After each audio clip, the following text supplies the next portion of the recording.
Hey everyone, my name is Matt. Welcome to my shop. Today is February 28th and this is my weekly shop update.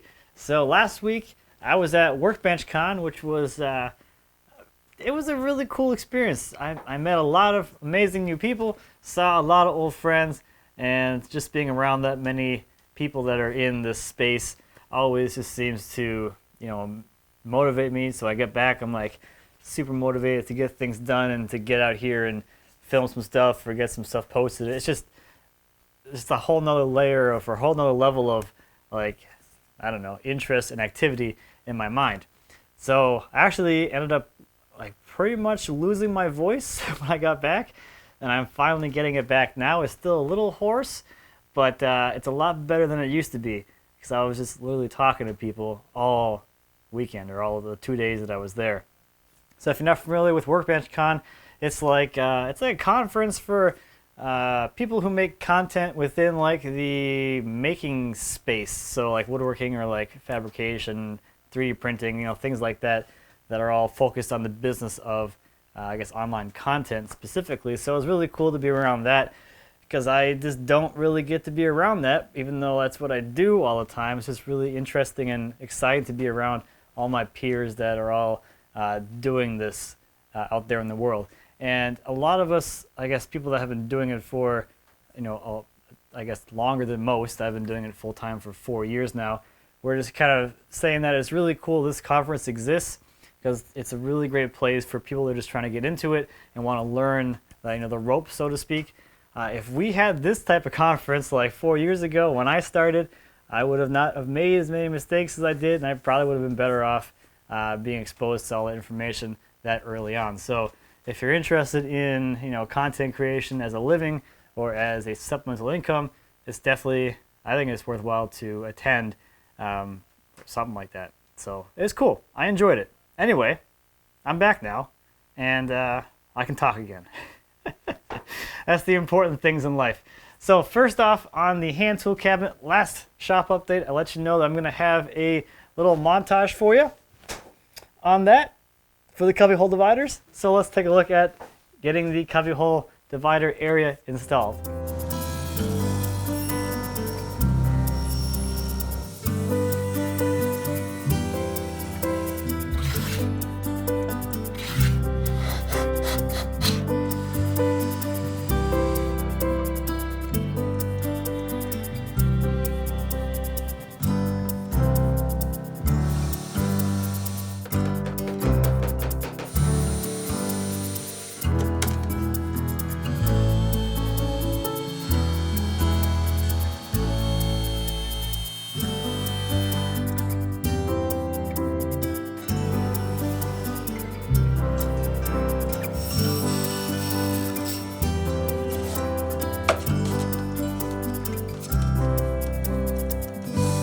So I was originally going to do a little bit of a cutout detail in the cubbyhole dividers, but I decided to forego this look with the just straight vertical look that I have here, which saves a step, but it also, I don't know, for me it just looks cool.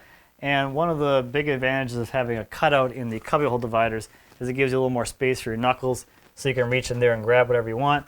But I have tiny little hands, so I can reach into these cubby holes, which are about 3 inches wide, no problem, grab a hand plane or anything back there without really any trouble at all banging my knuckles on anything. So functionality wise, I'm good. Aesthetic wise, I feel I'm also good. So that's quite nice.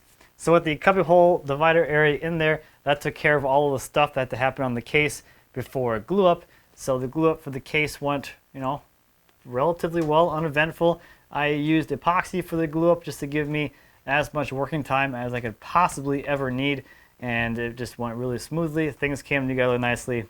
Once the case was all glued up and all the joinery was flushed up, I installed the back. Back is just a piece of 1/2 inch plywood that just gets screwed on there, and there is a bottom section of the back which actually acts as the cleat to mount this thing to the wall, so you don't lose any depth against the wall for a French cleat system. So anyway, this week I've been starting to work on the doors. So I got to joining the first set of doors. These are the inner doors. This design has 2 pairs of doors, inner doors and outer doors, both of which will hold tools. So these are the inner ones, which are about 4 inches deep. This will get a partition or another piece of plywood in here in some grooves. So there's a back section which is 2 inches deep and a front section which is 1.5 inches. So you have both sides of that piece of plywood to hang tools from. So that's it's gonna hold a lot of tools.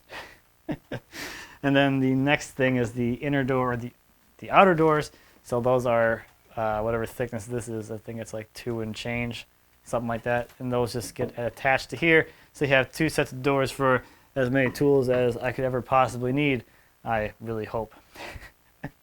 So joinery on the doors is very similar to the joinery on the case. I've got my, what are these, what do we decide is it called? Mitered through dovetails. On the doors, I have a miter on the front and the back because you'll be able to see both sides. The case just has the miter on the front. I didn't bother to miter the back, but with the doors, it just adds a nice little detail to it. So I've been working on my mitered through dovetails quite a bit. Halfway through, haven't screwed anything up at all, which is kind of nice because the doors have grain continuity with the case. So it looks like when the doors are closed, the sides of the case are all one wide board. So if I mess up the orientation of any of those pieces and the grain continuity changes, it'll be very obvious and it won't look good anymore. But so far, so good. Haven't screwed anything up yet. Cross my fingers. So that's the progress on the tool cabinet. So the other thing I finished up was cleaning up the head on the Bridgeport. So everything from the ram adapter forward is the head, and this has all been cleaned, and it's nice. The front face of the mill, or of the head, I pulled everything off, got it all cleaned off, and reinstalled it. I cleaned a lot of goop out of all these parts, and more importantly for me, it was really cool to have this thing taken apart, see how it all worked, and then more excitingly is when you put it all back together, and then, you know, it still works. That's always the risk when you pull something apart.